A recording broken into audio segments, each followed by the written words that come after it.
Writer Yuval नोवा Harari ने अपनी book 21 lessons for the 21st century में एक लाइन लिखी है, in a world deluged by irrelevant information clarity is power. यानी एक ऐसी दुनिया जो गैर जरूरी इंफॉर्मेशन और चॉइसेस से भरी पड़ी हो, वहां पर किसी इंसान के पास क्लैरिटी का होना एक सुपर पावर है। में जहां अगर हम बाहर एक टी शर्ट लेने भी चले जाएं तो हजारों डिजाइन हमारे सामने रख दिए जाते हैं।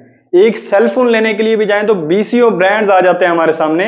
और ना सिर्फ ये, इवन एक टूथपेस्ट तक भी लेने चले जाएं मार्केट से तो उसके लिए भी कोई अलग 50-60 किस्म के टूथपेस्ट आ जाते हैं। लेकिन इतने ज्यादा ऑप्शंस होने के बावजूद भी हमारा ब्रेन डिसीजन लेते हुए पैरालिसिस फील करता है कि आखिर क्या सिलेक्ट करूं। और ऐसे फिर आहिस्ता आहिस्ता चॉइसेस का ये समंदर ह्यूमैनिटी के लिए कोई फ्रीडम की बात नहीं रहेगी, बल्कि एक मेंटल टॉर्चर बन जाएगी। वेलकम है आपका आज की इस मॉडर्न दुनिया में, जहां पर द पैराडॉक्स ऑफ चॉइस एक न्यू पेंडेमिक की तरह फैल रहा है और जहां पर लोगों के पास ज्यादा से ज्यादा ऑप्शंस होना अब उन्हें मजीद लिबरेट यानी आजाद नहीं करता, बल्कि पैरालाइज कर लेता है। और आज की वीडियो में हम इसी द पैराडॉक्स ऑफ चॉइस के पीछे की मिस्ट्री जानेंगे कि आखिर ये है क्या, और सबसे इंपॉर्टेंट, इससे आखिर बचा कैसे जा सकता है। किसी भी सोसाइटी का सबसे बेसिक गोल होता है अपने लोगों को फ्रीडम देना, और फ्रीडम का आम मतलब लिया जाता है चॉइसेस का होना। लेकिन अमेरिकन साइकोलॉजिस्ट बैरी श्वार्ट्ज अपनी बुक में लिखते हैं, जितनी ज्यादा चॉइसेस होती जाएंगी आपके पास, उतनी ही ज्यादा डिससेटिस्फैक्शन फील होगी आपको। और यही तो है द पैराडॉक्स ऑफ चॉइस। यानी जितने ज्यादा ऑप्शंस आपके पास बढ़ते जाएंगे, उतनी ज्यादा एक्सपेक्टेशंस आपकी बढ़ती जाएंगी। और जैसे जैसे एक्सपेक्टेशंस बढ़ेंगी, इससे होगा क्या? नंबर वन तो ये कि आपके लिए डिसीजन लेना डिफिकल्ट हो जाएगा। और इससे भी ज्यादा वर्स्ट चीज ये है कि अगर आप डिसाइड कर भी लो कि आपको क्या लेना है, उसके बाद कि आपको रिग्रेट पहले से भी ज्यादा होगा जैसे ही ऑप्शंस बढ़ते जाएंगे। और इसका रिजल्ट निकलेगा एंजाइटी, कंफ्यूजन और अनसेटिस्फैक्शन की फीलिंग इवन आफ्टर चूजिंग दी बेटर ऑप्शन। और इस चीज की सबसे बड़ी लाइफ एग्जांपल हमारे पास नेटफ्लिक्स सिंड्रोम की है, जिसे आप लोगों ने खुद भी ऑब्जर्व किया होगा कि जब भी आपका कोई मूवी देखने का दिल करता है, आप नेटफ्लिक्स ओपन करते हो और स्क्रॉल करना शुरू कर देते हो। 50-60 मूवी स्क्रॉल करने के बाद आप थक हार कर यही कहते हो कि छोड़ो यार नेटफ्लिक्स, यूट्यूब पर ही कुछ देख लेता हूं। और ये सबसे बड़ी प्राइम एग्जांपल है कि जितने ज्यादा आपके पास ऑप्शंस बढ़ते जाएंगे, आप डिसीजन पैरालिसिस का शिकार हो जाओगे। और एग्जांपल नंबर 2 है शॉपिंग फटीग की। आप जब भी अमेज़न पर कोई भी प्रोडक्ट खरीदने के लिए जाते हो, फॉर एग्जांपल एक सेलफोन खरीदने के लिए गए, तो अब आप पहले बैठकर घंटों रिसर्च करते हो, डिफरेंट स्पेक्स को आपस में कंपेयर करते हो कि कौन सा ज्यादा बेहतर है। और घंटों की रिसर्च के बाद आप जिस प्रोडक्ट को सिलेक्ट करते हो, अभी भी स्टिल आपको यही लगता है कि शायद दूसरे वाला इससे ज्यादा बेहतर है। और ये सेम कंफ्यूजन हमें अपने कैरियर ऑप्शंस में भी देखने को मिलती है, जहां पहले के जमाने में लोगों के पास बस लिमिटेड ही ऑप्शंस थे, जैसे कि टीचर, मेडिसिन या इंजीनियरिंग। आज के जमाने में ये ऑप्शंस इतने ज्यादा हो चुके हैं, जैसे कि graphic designers, content creators, digital marketers, animators और पॉडकास्टर जैसे हजारों ऑप्शंस आने के बाद भी ये कंफ्यूजन पहले से और ज्यादा बढ़ गई है कि आखिर क्या सिलेक्ट करें। और जैसे जैसे ये ऑप्शंस बढ़ते जाएंगे कि ये कंफ्यूजन भी और ज्यादा बढ़ती जाएगी। इसलिए यहां पर द पैराडॉक्स ऑफ चॉइस के पीछे की साइंस को जानना हमारे लिए और भी ज्यादा जरूरी हो जाता है। जब भी हम कोई भी डिसीजन लेते हैं, हमारा ब्रेन डोपामीन हार्मोन को रिलीज करता है, जिसे रिवॉर्ड केमिकल भी कहते हैं। लेकिन इश्यू तब होता है जब बहुत ज्यादा ऑप्शंस आ जाए हमारे पास, हमारा ब्रेन ओवरलोड हो जाता है और इसका रिजल्ट निकलता है डिसीजन पैरालिसिस। और इस चीज की बड़ी एक क्लासिकल एग्जांपल है हमारे पास। ईयर 2000 में रिसर्चर शीना और मार्क ने एक अपस्केल ग्रोसरी स्टोर के अंदर एक इंटरेस्टिंग जैम एक्सपेरिमेंट परफॉर्म किया। दोनों रिसर्चर्स ने ग्रोसरी स्टोर के अंदर 2 जैम टेस्टिंग बूथ्स लगाए। पहले बूथ के अंदर उन्होंने 24 अलग अलग डिफरेंट फ्लेवर्स के जैम्स रखे, जबकि दूसरे बूथ में सिर्फ 6 जैम फ्लेवर्स रखे गए। ये चीज देखने के लिए कि कैसे नंबर ऑफ ऑप्शंस लोगों की डिसीजन मेकिंग को इंपैक्ट करती है।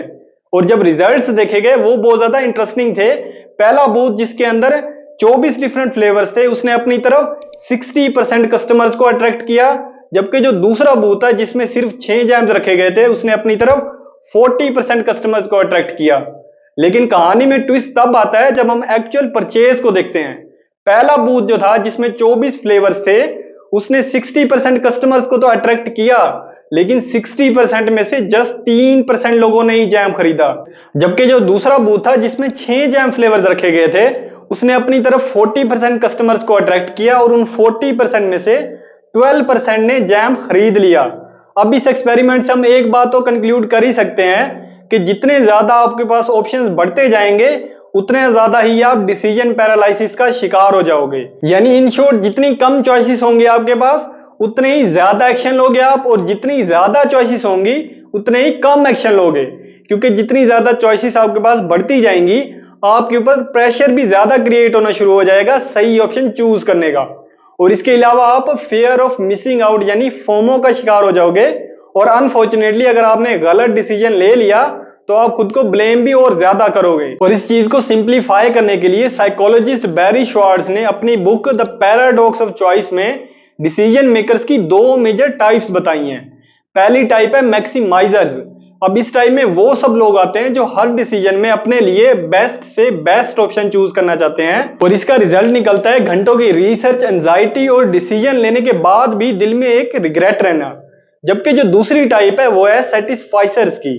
अब सेटिस्फाइसर्स में वो सब लोग आते हैं जो गुड इनफ पर ही सेटिस्फाई हो जाते हैं, जो ज्यादा लंबी चौड़ी रिसर्च नहीं करते और उस ऑप्शन को सिलेक्ट कर लेते हैं जो उनकी बेसिक नीड को पूरा कर रहे हो।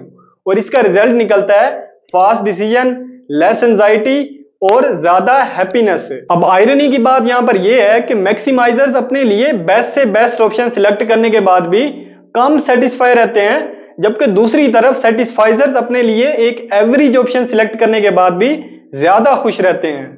अब यहां पर सबसे ज्यादा इंपॉर्टेंट सवाल यह बनता है कि आखिर इस पैराडॉक्स ऑफ चॉइस के ट्रैप से बचा कैसे जा सकता है। वेल, इसका सोल्यूशन नंबर 1 है कि लिमिट योर ऑप्शंस, यानी अपने ऑप्शंस को लिमिट कर दो मैक्सिमम 2 या 3 तक।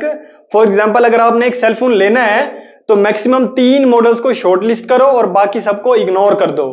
इससे होगा क्या, जितने ज्यादा आप अपने ऑप्शंस कम करते जाओगे आप अपनी क्लैरिटी को बढ़ाते जाओगे। सोल्यूशन नंबर 2 है set standards not perfect criterias. आपको ये समझना होगा कि कोई भी ऑप्शन परफेक्ट नहीं होता, आपको बस ये डिसाइड करना है कि किस चीज पर आपको कॉम्प्रोमाइज चलेगा और किस चीज पर नहीं। ये एक सिंपल सा है कि आपको डिसीजन पैरालिसिस से बचा लेगा। इसके बाद आता है सोल्यूशन नंबर 3 जो है एक्सेप्ट ट्रेड ऑफ्स, यानी आप जो भी ऑप्शन सिलेक्ट कर लो आपने हर ऑप्शन में ही कुछ ना कुछ लाजमी खोना है, और ये होना बिल्कुल नॉर्मल बात है। आपको बस ये रियलाइज करना है ताकि डिसीजन लेने के बाद के रिग्रेट से बच सको। वेल, इसी के साथ अब हम बढ़ते हैं अपने सोल्यूशन नंबर 4 की तरफ जो है डिसीजन जर्नलिंग। जब भी तुम अपना कोई एक मेजर डिसीजन लो तो उसका एक छोटा सा रिव्यू नोट लिखो।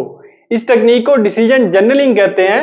वेल, इससे होगा क्या, एक तो नंबर 1 ये चीज आपके जो प्रीवियस डिसीजन आपने ले लिया है उस पर आपका कॉन्फिडेंस बढ़ाएगी, और नंबर 2 फ्यूचर डिसीजन लेने में ये चीज तुम्हें क्लियर थिंकिंग देगी। फॉर एग्जांपल तुमने अपने लिए कोई एक जॉब सिलेक्ट की, अब इस पर एक छोटा सा रिव्यू नोट लिखो कि वो जॉब तुमने क्यों सिलेक्ट की, उस जॉब से तुम्हारी क्या एक्सपेक्टेशंस थी और उससे तुम्हें क्या रिजल्ट्स मिले। इससे होगा क्या, फ्यूचर में जब ये सिमिलर ऑप्शन तुम्हारे पास दोबारा आएगा तुम्हारा ब्रेन ऑलरेडी प्रिपेयर होगा सही ऑप्शन सिलेक्ट करने के लिए। यहां पर प्रो टिप ये है कि अगर आप बहुत सारे ऑप्शंस के दरमियान बहुत ज्यादा कंफ्यूज्ड हो कि कौन सा सिलेक्ट करूं, तो जो डिफॉल्ट ऑप्शन यानी एक्सपर्ट रिकमेंडेड ऑप्शन है वही लो और अपना एनर्जी और अपनी टाइम दोनों बचाओ। और इसके बाद लास्ट ऑप्शन आता है स्टिक टू योर डिसीजन। एक बार जो भी आपने चीज डिसाइड कर ली है अब उस पर स्टिक रहो, बार बार पीछे मुड़ के मत देखो, क्योंकि जितना ज्यादा आप चीजों को कंपेयर करते रहोगे उतनी ज्यादा ही आप अपनी डिससेटिस्फेक्शन के लेवल्स को इंक्रीज करते जाओगे। इसीलिए कहा गया है freedom is not about having all options, it's about committing to the right one. So अगली बार जब भी तुम खुद को बहुत सारे ऑप्शंस के दरमियान घिरा हुआ पाओ तो बस ये बात याद रखना कि हर नया ऑप्शन तुम्हें आजाद नहीं कर रहा, बल्कि वो तुम्हें डिसीजन पैरालिसिस के गड्ढे में फेंक रहा है। इसलिए साइकोलॉजिस्ट बैरी श्वार्ट्ज ने लिखा है the secret to happiness is low expectations. अब यहां पर जाते जाते मेरी आपको एक ही एडवाइस है कि अपने डिसीजन मेकिंग सिस्टम को रीसेट और सिंप्लीफाई करो, क्योंकि simplicity is equal to clarity and clarity is equal to power.